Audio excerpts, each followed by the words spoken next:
Hello, friend. So I'm scrolling through my phone. I know, nothing unusual there. When I see the notification, J.D. Vance defending young Republicans caught in a racist group chat. Okay, fine. That's predictable. Politicians defend their people. But then I read his actual words, and I stopped scrolling. He called them kids. He called them young boys. To be clear, these aren't kids. These are adults, 20 to 35 years old, holding actual leadership positions in state Republican chapters. Some of them work in political offices. Some are affiliated with the Trump administration. And Vance is out here using language you'd use for your teenager who got caught toilet papering the neighbor's house. And here's the thing. That language choice, that's not an accident.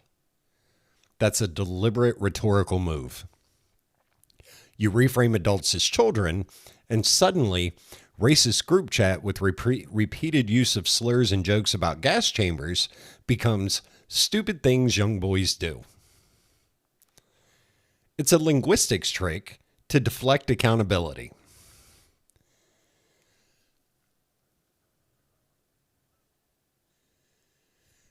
This is where it gets interesting, because Vance isn't just defending them. He's comparing their behavior to Jay Jones, the Democratic candidate for Virginia Attorney General. Jones sent text messages in 2022 saying a Republican state legislator, should get 2 bullets to the head. And Vance uses this to argue, see, both sides do it. Why are we pearl clutching over a group chat message when Democrats are literally texting about shooting people? And that's when I realized this isn't about Republicans. This isn't about Democrats. This is about something bigger. We've entered an era where extreme rhetoric, racist slurs, violent fantasies, anti-Semitic jokes get defended tribally instead of condemned universally. And the playbook is identical on both sides. Minimize, deflect, compare to the other team, protect your own.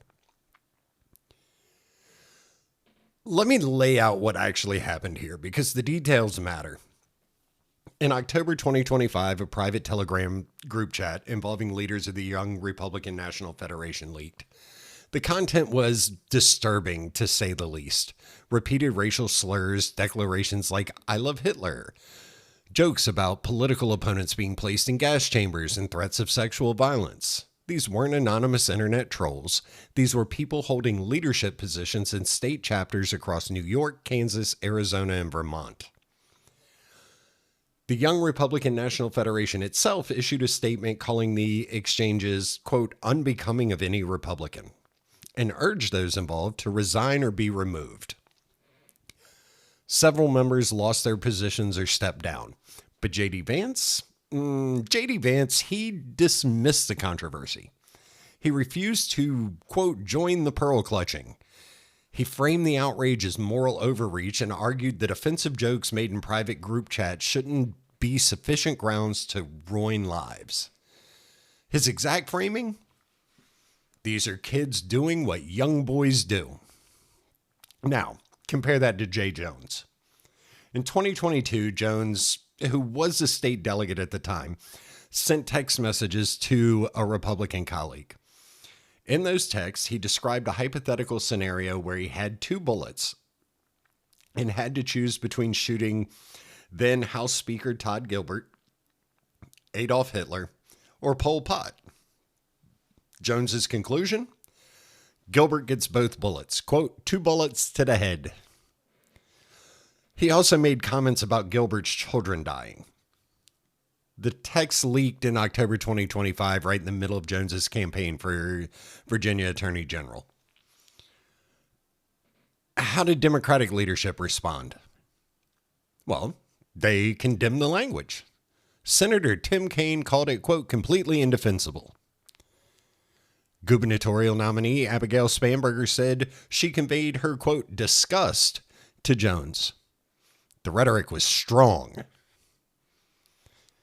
But then Kaine added, quote, I'm still supporting Jay Jones.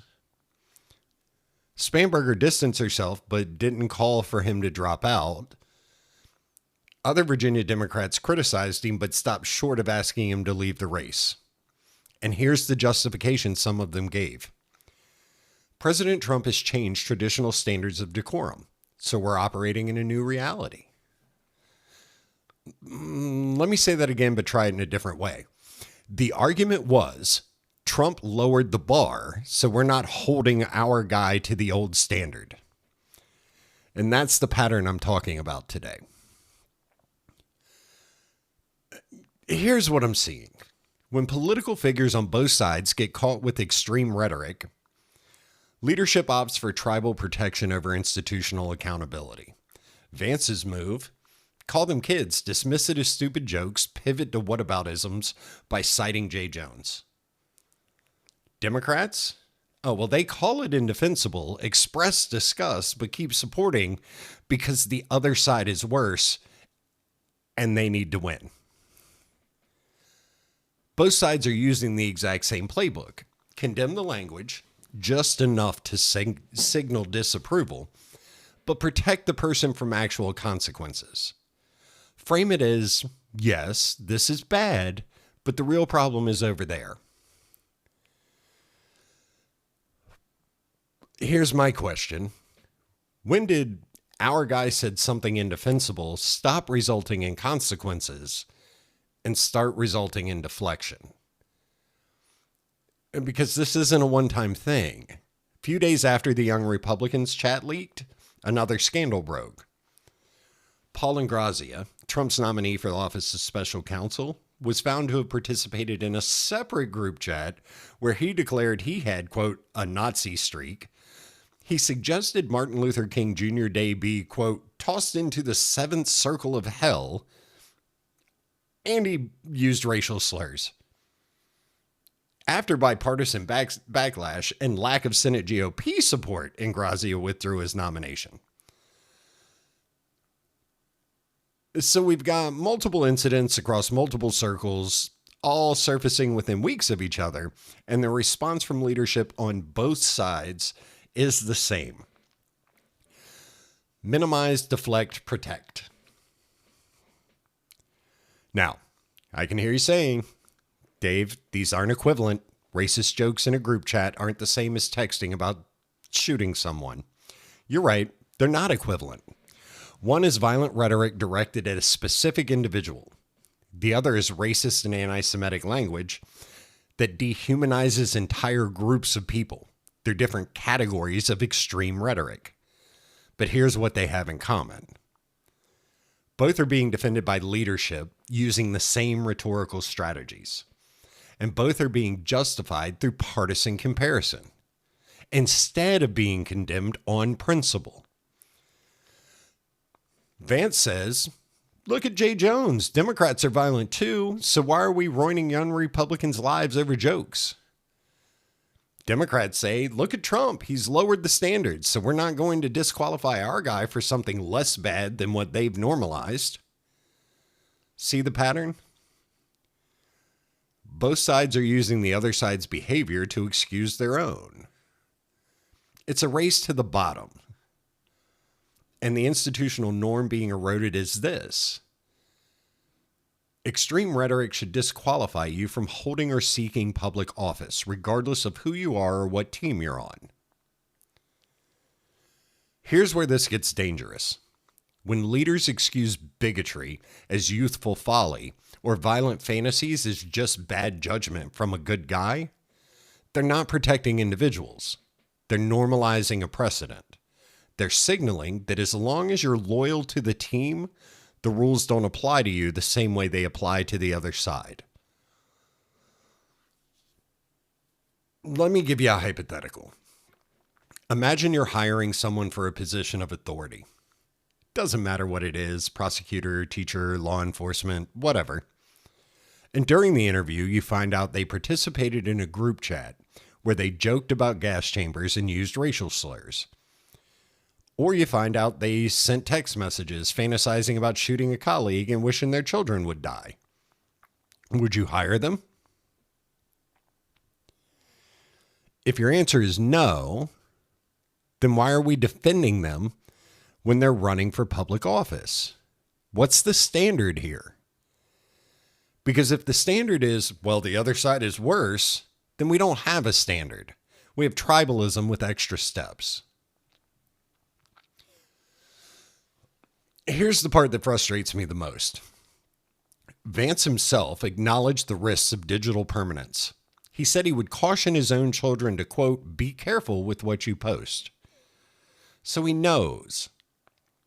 He knows that what you say online matters. He knows that digital communications can be permanently preserved and weaponized. But when young Republicans, adults in formal political positions, get caught expressing racist and anti-Semitic views, he minimizes it. Private caution for his own family, but political leniency for party allies. That's not consistency. That's selective accountability. And it reveals something important. For leaders like Vance, the question isn't, is this behavior acceptable? The question is this person loyal to us? And if the answer is yes, the behavior gets excused. If the answer is no, the behavior gets weaponized. And the same thing is happening on the Democratic side. Jay Jones's texts are indefensible. Democrats said so themselves. But they're still supporting him because he's their candidate and they need to beat Jason Myers. So the principle isn't violent rhetoric is disqualifying. The principle is violent rhetoric is disqualifying if it's the other team. Now, I want to be clear about something. I'm not saying both sides are exactly the same. I'm not saying the content of these scandals is equivalent. Racist group chats and violent fantasies about shooting colleagues are different things with different impacts. But what I am saying is this. The leadership response is functionally identical. Both sides are prioritizing loyalty over accountability. Both sides are using the other side's behavior to justify their own.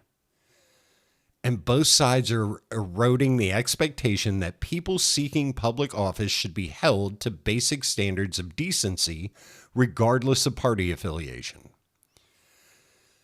And that precedent, that's what concerns me. Because if we accept that extreme rhetoric is defensible as long as it's our team doing it, we're not just normalizing individual instances of bad behavior. We're normalizing a framework where accountability is tribal instead of universal. Where the question isn't, is this wrong? But can we afford to condemn this without losing? Here's my question for you, and I want you to really think about it. If a reasonable person saw these incidents happening without knowing which party was involved, what would they think? Would they think it's acceptable for adults in political leadership positions to joke about gas chambers and use racial slurs in private group chats? Would they think it's acceptable for someone running for attorney general to text about shooting a colleague and wishing their children would die? Or would they think both of these things are disqualifying regardless of who did them or what team they're on? Because if your answer changes based on whether it's your side or the other side, then you're not operating from principle. You're operating from tribalism. Because tribalism doesn't have standards. It has scorecards.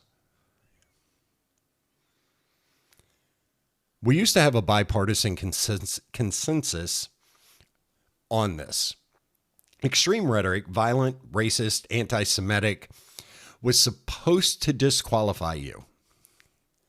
Not because of who you were, but because of what you said and what that revealed about your character and judgment. But now Now the consensus is it's only disqualifying if the other side does it. And that's a dangerous place to be. Because once you establish that accountability is conditional, once you've opened the door to normalizing almost anything, if racist jokes are just what young boys do, and violent fantasies are just bad judgment from a good guy, then what's next? At what point does behavior become unacceptable regardless of tribal loyalty? I don't have the answer to that, but I know we're sliding in a direction where the line keeps moving and it only ever moves in one direction, toward protecting our own and condemning theirs. Here's what I'm asking. When did we decide this was okay? When did we decide that extreme rhetoric gets a pass as long as it's our team saying it? Because I don't remember making that decision. I don't remember agreeing to a framework where our guy did something indefensible gets met with, but their guy did something too. I don't remember signing off on a system where accountability is a partisan weapon instead of a universal standard. But here we are. And if you're sitting there thinking, well, Dave, this is just politics now, this is how the game is played, then congratulations.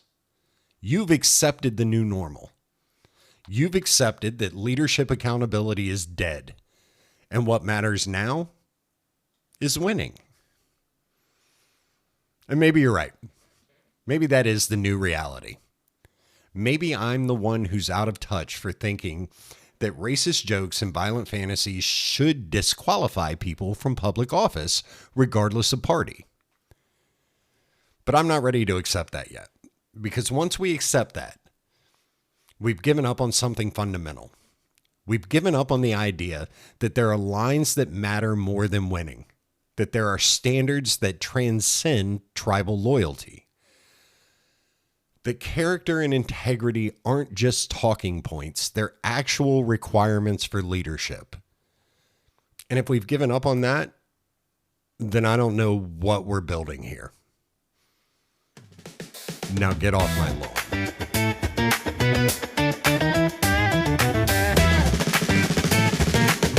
Hello, friend.